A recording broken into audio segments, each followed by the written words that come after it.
Assalamualaikum warahmatullahi wabarakatuh, anak-anak. Sekarang waktunya PKN ya. Sebelum mulai pelajaran hari ini, mari kita berdoa bersama. Semoga diberi kelancaran dan keberkahan serta dijauhkan dari mara bahaya. Amin. Untuk pertemuan ketiga ini, kita akan membahas mengenai upaya penanganan pelanggaran hak dan pengingkaran kewajiban warga negara Indonesia. Ya, jadi upaya penanganan pelanggaran HAM dan pengingkaran kewajiban itu ada dua ya, preventif dan represif. Preventif itu atau kalau kalian sering kita sebut sebagai pencegahan. Sedangkan represif itu adalah hal-hal yang dilakukan bila pelanggaran ataupun sesuatu sudah terjadi. Jadi ada dua, preventif dan represif. Untuk yang preventif ya, selain yang saya cantumkan dalam slide ini, yang preventif itu termasuk juga kalau kalian pernah baca itu adalah Undang-Undang Nomor 39 Tahun 99 tentang HAM dan undang-undang lainnya yang berkaitan dengan hak asasi manusia. Jadi yang ada dalam undang-undang atau bahkan undang-undang dasar yang mengatur mengenai HAM itu bisa dikatakan sebagai upaya preventif karena itu adalah pencegahan sebelum sesuatu terjadi. Jadi di dalam pasal itu sudah dijelaskan di dalam undang-undangnya. Kemudian yang lebih ini saya jelaskan satu persatu mengenai upaya preventif. Yang pertama yaitu supremasi hukum dan demokrasi harus ditegakkan ya. Jadi pendekatan hukum dan pendekatan tersebut dikemukakan dalam rangka melibatkan partisipasi masyarakat dalam kehidupan berbangsa dan bernegara ya. Jadi para pejabat penegak hukum harus memenuhi kewajiban dengan memberikan pelayanan yang baik dan adil kepada masyarakat, memberikan perlindungan kepada setiap orang dari perbuatan melawan hukum dan menghindari tindakan kekerasan yang melawan hukum dalam rangka menegakkan hukum. Itu yang dimaksud sebagai supremasi hukum dan demokrasi dalam hal hukum. Ya, jadi supremasi hukum itu adalah keadilan yang harus ditegakkan. Jadi seseorang itu tidak bisa dihukum apabila memang tidak bersalah. Begitu juga sebaliknya, kalau seseorang itu salah juga harus menerima hukuman sesuai dengan perbuatannya. Saya lanjutkan ke poin 2. Mengoptimalkan peran lembaga-lembaga selain lembaga tinggi negara yang berwenang dalam penegakan hak dan kewajiban warga negara. Jadi yang dimaksud dengan lembaga selain lembaga tinggi negara di sini maksudnya adalah seperti KPK, kemudian Komnas HAM, kemudian Komisi Perlindungan Anak Indonesia atau KPAI, kemudian ada Komisi Nasional Anti Kekerasan Terhadap Perempuan. Jadi itu lembaga-lembaga yang saya sebutkan tadi harus dioptimalkan, maksudnya sudah ada lembaganya, harus fungsi tugasnya itu harus melaksanakan tugasnya dengan baik. Jangan sampai sudah ada lembaga yang mengcover mengenai hak asasi manusia tapi tidak menjalankan tugasnya dengan baik. Kemudian yang ketiga adalah meningkatkan kualitas pelayanan publik untuk mencegah terjadinya berbagai bentuk pelanggaran hak dan pengingkaran kewajiban warga negara oleh pemerintah. Jadi maksudnya di sini adalah pelayanan publik itu adalah yang dilakukan oleh pemerintah ya, seperti misalnya pelayanan publik itu seperti kalau misalnya kalian membuat KTP atau mengurus KK, itu kan kalian harus pergi ke dinas penduduk Disdukcapil ya. Nah, Disdukcapil itu merupakan pelayanan publik kepada masyarakat untuk mengurusi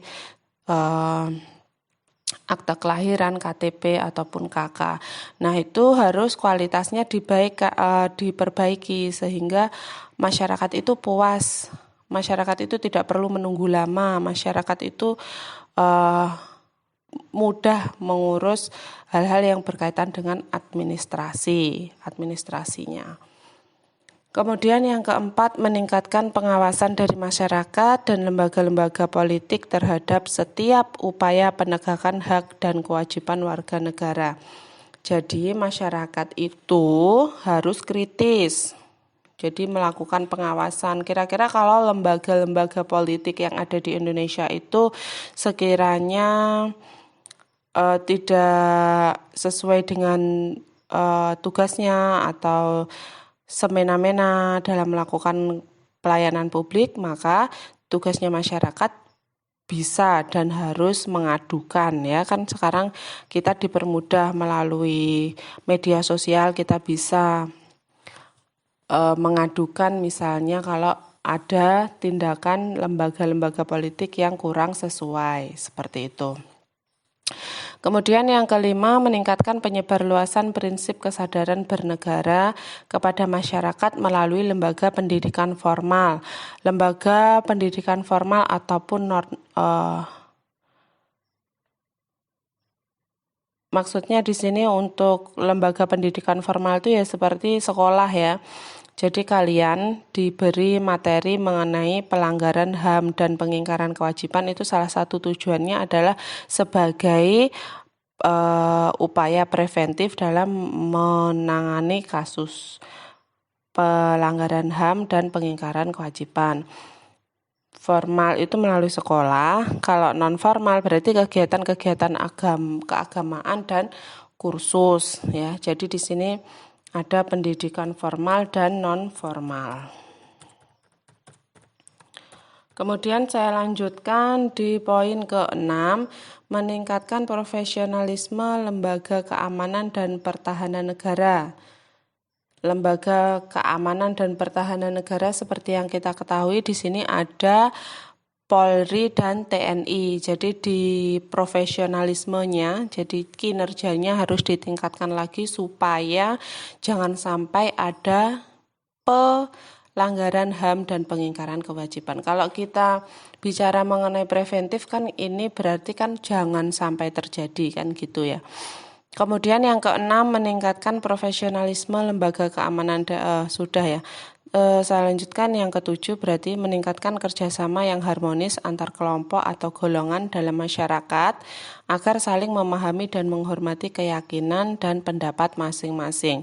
Jadi kalau semua nomor 1 sampai 6 itu tadi sudah dilaksanakan, kuncinya yang terakhir adalah bekerja sama antar kelompok ataupun golongan dalam masyarakat. Maksudnya kelompok itu apa ya? Antara masyarakat biasa, warga negara biasa, rakyat jelata dengan aparat negara itu harus bekerja sama, saling mendukung ya. Jadi jangan saling menyalahkan.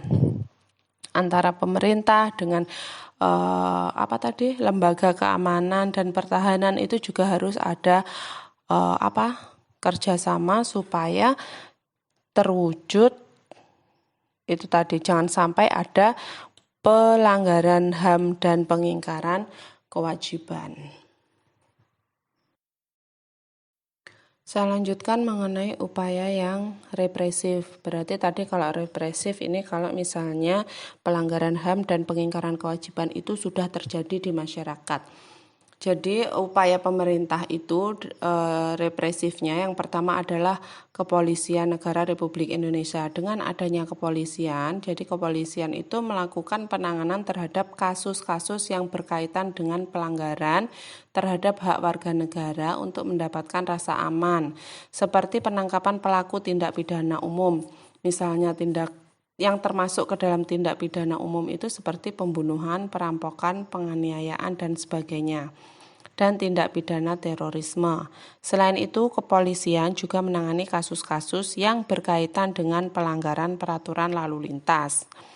Nah, itu tugasnya kepolisian yang berkaitan dengan pelanggaran hak warga negara.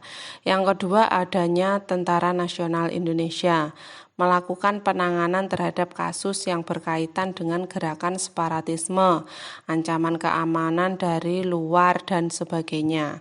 Dan TNI membackup Polri terhadap fungsi keamanan dan ketertiban yang dipandang sangat dibutuhkan dalam rangka keamanan negara. Ya. Kemudian nomor 3 ada lembaga peradilan. Nah, lembaga peradilan ini tugasnya adalah memutus suatu perkara yang sudah masuk ke dalam pengadilan. Jadi misalnya ada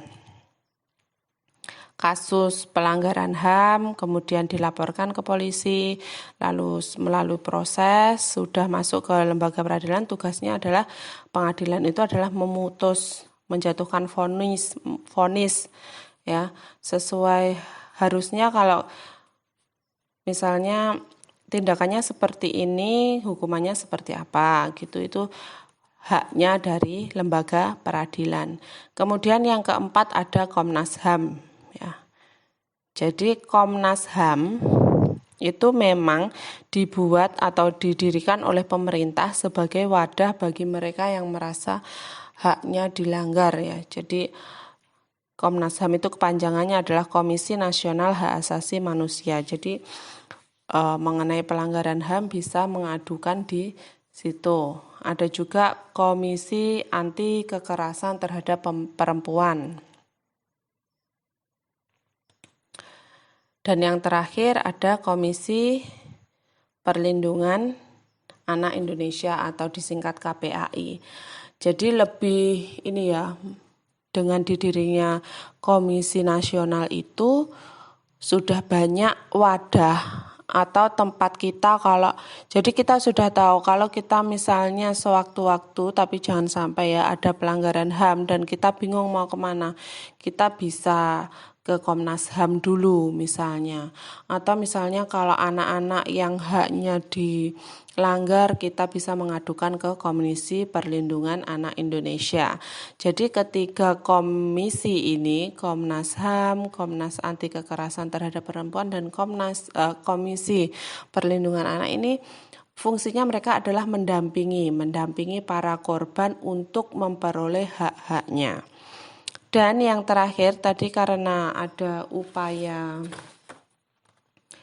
selain upaya penanganan pelanggaran hak dan pengingkaran kewajiban warga negara, yang terakhir itu adalah partisipasi. Jadi yang paling penting dalam penanganan kasus itu adalah partisipasi masyarakat dalam upaya penanganan pelanggaran hak dan pengingkaran kewajiban warga negara. Karena masyarakat itu memiliki fungsi kontrol terhadap proses penyelenggaraan penegakan hukum secara adil ya. Jadi kalau misalnya dirasa misalnya ada suatu kasus pelanggaran HAM, kemudian masyarakat menilai kok kayaknya ada yang janggal ya, karena fungsinya sebagai alat kontrol, jadi masyarakat punya hak untuk menyuarakan apa yang sebaiknya disampaikan ya. Dalam hal ini penyampaiannya bisa dibantu oleh pers. Pers itu adalah wartawan. Wartawan itu tugasnya menyampaikan berita dari pemerintah kepada masyarakat ataupun sebaliknya, menyampaikan aspirasi masyarakat agar dibaca oleh pemerintah.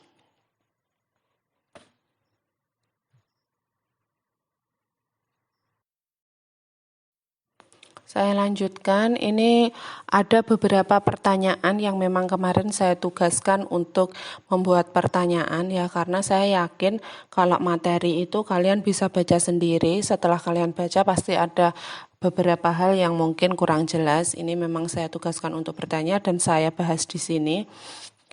Jadi ini pertanyaan pertama dari Mbak Rosi Rezandi kelas 12 MIPA. Ya, ini jadi semuanya dari kelas 12 MIPA. Pertanyaannya, hak anak kan ada banyak, tapi kenapa masih banyak anak yang ditelantarkan, bahkan dibuang? Apa hukuman untuk orang yang itu? Maksudnya orang yang melakukan penelantaran itu ya. Jadi hukuman yang dijatuhkan kepada pelaku penelantaran anak itu tergantung dengan apa yang dilakukannya. Maksudnya tergantung dengan apa yang dilakukannya itu kita lihat dulu penelantarannya apakah secara fisik saja atau fisik dan batin, atau penelantarannya disertai dengan penyiksaan atau disertai dengan pembunuhan. Nah, itu tidak bisa kita langsung putuskan. Kalau penelantaran anak itu hukumnya sekian tahun, itu nggak bisa. Jadi kita harus melihat kasus per kasus. Kasus A, penelantaran anak dengan siksaan. Kasus B, penelantaran anak secara batin. Jadi dia fisiknya, maksudnya dia diopeni setiap hari ya dikasih makan, tapi secara batin dia disia-siakan, maksudnya secara nggak dianggap. Nah, itu hukumannya juga pasti akan sudah berbeda. Sementara itu penelantaran anak ini atau hak anak itu dalam Undang-Undang Dasar diatur dalam pasal 28B ayat 2. Dan banyak ada undang-undang tentang perlindungan anak, yaitu Undang-Undang Nomor 35 tahun 2014. Di situ akan lebih banyak diatur, maksudnya lebih detail pengaturannya mengenai penelantaran anak itu seperti apa kriterianya. Kalau begini, kalau ada kekerasan hukumannya berapa tahun, kalau ada pembunuhan berapa tahun gitu ada ya. Dan juga ada di dalam KUHP. Kemudian pertanyaan yang kedua, ini apakah tujuan lembaga-lembaga selain untuk berupaya menyosialisasikan peraturan tentang HAM dan menerima pengaduan masyarakat mengenai pelanggaran HAM. Lembaga-lembaga itu seperti Komnas HAM, kemudian KPAI itu memang dibuat oleh pemerintah khusus sebagai wadah bagi orang-orang yang hak-haknya dilanggar. Jadi kalau ditanya tujuan lain, ya tidak ada tujuan lain selain menangani kasus pelanggaran HAM. Yang kamu sebutkan itu sudah benar ya, memang dia tugasnya mensosialisasikan peraturan tentang HAM dan menerima pengaduan, itu sudah benar, nggak ada. Selain itu memang didirikan tujuannya untuk itu ya. Kemudian yang ketiga, supremasi hukum itu apa? Supremasi hukum itu adalah upaya untuk memberikan jaminan terciptanya keadilan. Ya, seperti yang saya bahas di depan tadi, kalau seseorang melakukan kesalahan harus dihukum sesuai dengan apa yang dilakukannya. Kalau nggak salah ya nggak perlu dihukum, kalau salah ya dihukum sesuai dengan apa yang diperbuat. Kemudian yang keempat, bukan setiap pelanggaran itu pasti ada faktor penyebab seseorang melakukan pelanggaran tersebut. Lah, andai faktor penyebab tersebut itu kan tidak muncul sehingga pelanggaran hak dan pengingkaran kewajiban warga negara itu dapat diminimalisasi atau bahkan dihilangkan. Maksudnya dari faktor penyebab dari pelanggaran itu bagaimana, serta apa sanksi yang akan diberikan seandainya penyebab dari pelanggaran tersebut tidak ada. Maksud dari faktor penyebab, coba dibaca lagi mengenai faktor-faktor penyebab pelanggaran HAM. Apa yang dimaksud faktor penyebab itu kan berarti hal-hal yang memicu terjadinya pelanggaran HAM. Di situ kan ada dua macam, ada ekstern dan ada intern. Kemudian kalau misalnya faktor-faktor itu tidak ada, sanksinya apa? Kalau tidak ada sebab, pasti tidak akan ada akibat. Sehingga kalau faktor penyebabnya nggak ada, ya nggak mungkin terjadi pelanggaran HAM, sehingga tidak perlu ada sanksi. Jadi untuk pertanyaan yang nomor 4 ini saya masih sedikit bingung. Nanti coba kalau misalnya kita sudah bertatap muka bisa dijelaskan lagi kepada saya maksud arah ke pertanyaannya itu kemana, saya masih nggak paham ya. Terus yang terakhir, Jelaskan apakah penanganan pelanggaran hak dan pengingkaran kewajiban harus ditangani secara seimbang. Jadi kalau seimbang, kita bicara seimbang itu bukan dalam hal penanganan pelanggarannya, tapi seimbang itu adalah dalam pelaksanaan hak dan kewajiban ya. Jadi dalam melaksanakan hak dan kewajiban itu harus seimbang, nggak boleh berat sebelah gitu ya. Kalau dalam menangani pelanggaran hak dan pengingkaran kewajiban bukan seimbang, tapi harus adil, seadil-adilnya. Saya lanjutkan ke pertanyaan berikutnya. Toleransi yang bagaimanakah yang bisa mempengaruhi upaya penyelesaian pelanggaran HAM dan pengingkaran kewajiban di Indonesia? Ya, toleransi dalam kehidupan bermasyarakat sehingga terwujud suatu kehidupan yang damai, aman, tentram, dan sejahtera. Karena pada dasarnya toleransi itu kan menghargai satu sama lain termasuk hak dan kewajiban. Ya, jadi dengan kita melakukan menjalankan atau mewujudkan toleransi antar sesama, kita akan sadar ya, kalau kita bisa toleransi berarti kita itu sadar akan hak dan kewajiban kita dan sadar akan hak dan kewajiban orang lain. Nah, kalau kita sudah sadar berarti kita pasti akan toleransi ya. Jika toleransi tersebut dijalankan, maka tidak akan ada pelanggaran HAM dan pengingkaran kewajiban dalam masyarakat. Yang kedua, maksudnya pembungkaman kebebasan pers dengan cara pencabutan surat izin usaha penerbit pers, khususnya terhadap pers yang dinilai mengkritis kebijakan pemerintah dengan dalih mengganggu stabilitas keamanan. Niku nopo Bu, dan SIUP itu apa nama organisasi? Ya, tadi kan kamu sudah menyebutkan sendiri ya, bahwa SIUP itu adalah surat izin usaha penerbitan pers, jadi bukan organisasi ya. SIUP itu surat izin usaha penerbitan pers. Pers itu adalah wartawan atau berita yang yang berkaitan dengan pemberitaan, itu namanya adalah pers. Jadi SIUP itu adalah merupakan surat izin ya. Surat izin yang kayak kamu punya surat izin mengemudi. Kalau misalnya kamu ingin mendirikan usaha, nanti ada yang namanya SIUP yang P-nya cuma 1. Surat izin usaha.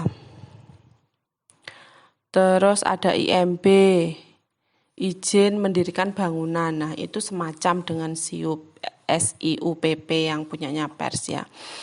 Jadi yang dimaksudkan pembungkaman itu dulu waktu sebelum reformasi ya, sebelum reformasi itu pers atau wartawan dibatasi dalam memberitakan sesuatu, sehingga hal tersebut bisa dikatakan pembungkaman. Jadi karena wartawan itu dibatasi sehingga bisa dikatakan sebagai pembungkaman pers. Nah, agar pers itu tunduk dengan pembatasan itu ya, mereka diancam kalau misalnya berani memberitakan sesuatu yang sifatnya mengkritisi pemerintah, maka SIUP-nya akan dicabut ya.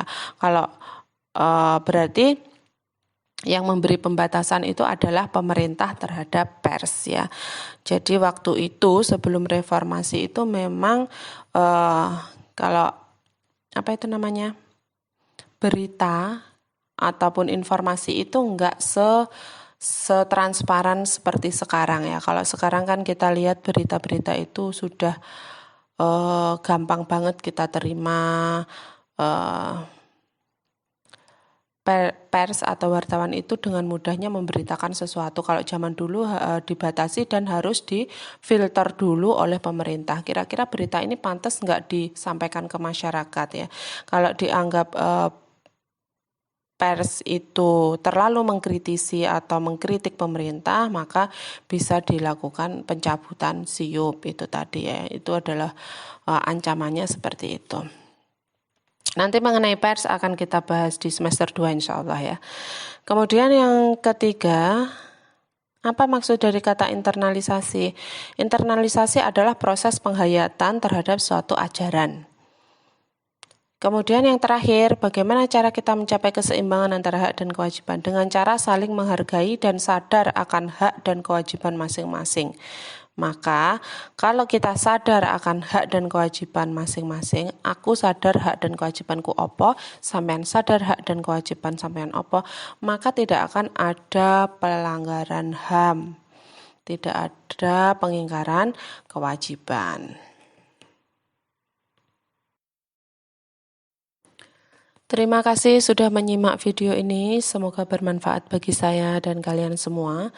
Mohon maaf apabila dalam menyampaikan materi banyak kekurangan ya, dan mungkin ada beberapa kesalahan, jadi saya mohon maaf sebesar-besarnya. Untuk pertemuan hari ini saya akhiri dulu. Wabillahi taufiq wal hidayah. Wassalamualaikum warahmatullahi wabarakatuh.